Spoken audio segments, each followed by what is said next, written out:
So a Twitter shareholder reportedly blasted radical woke ideology as a mind virus during the company's annual shareholder meeting on Wednesday, echoing a sentiment by billionaire Elon Musk. Coming up next on TechShark. You're watching TechShark, bite-sized news for conservatives surfing the net. CNN Business reported that Twitter on Wednesday held what could be its last annual shareholder meeting as a public company for a long time after Elon Musk agreed to take it private in a $44 billion deal. One shareholder proposal, which was not approved, quote, called for an audit of the company's diversity, equity, and inclusion practices and their impacts on civil rights and non-discrimination, and was introduced by a representative who called DEI practices a mind virus, echoing a phrase used by Musk in an apparent reference to progressive politics, end quote. The unnamed representative of the proposal reportedly made a direct overture to Musk. Mr. Musk, if you're listening, we hope you'll join us in this proposal. The shareholder reportedly said, "You once called wokeness a mind virus. We agree." Now, they appear to be referring to when an anonymous Twitter user asked Musk earlier this month about his motivations to become politically active. Just curious, what is your motivation to become politically active? Why make yourself a target?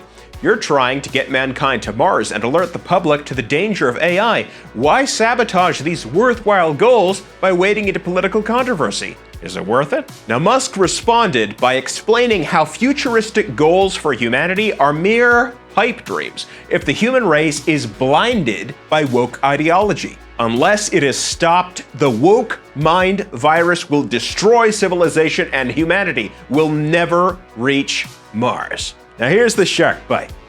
That exchange about how woke ideology is what's preventing us from conquering the stars, in my opinion, tells us so much about why so many of these sort of unorthodox freethinker types are starting to join our side. It also gives us a glimpse into how the right wing can creatively offer our own vision of the future, rather than just trying to freeze time in a less bad era. You think about all these sort of like new atheist types like Richard Dawkins or Stephen Fry, or you think about these old school liberal types like Bill Maher, Glenn Greenwald, or J.K. Rowling, many of whom seemed like the mortal enemies of the right in past decades.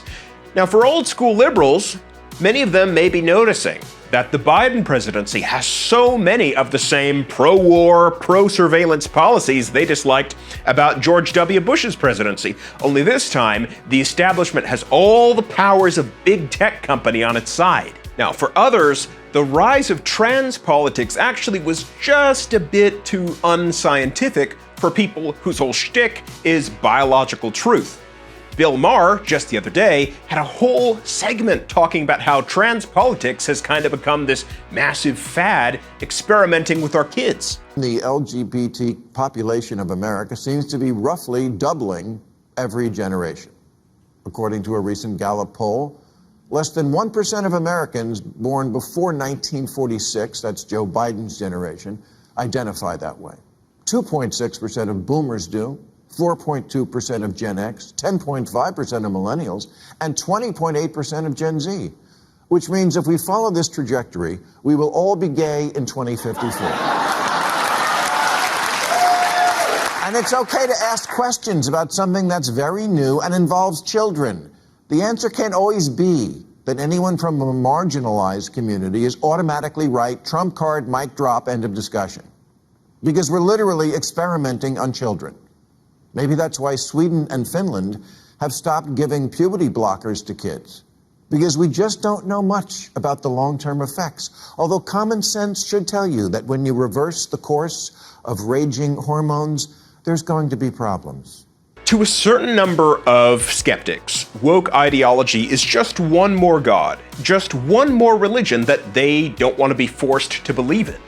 Now, I give unique kudos to Musk because he can deny wokeism and then praise the teachings of Jesus Christ while meeting with the Babylon Bee, the company he reportedly talked to when he considered buying Twitter after the Bee was censored.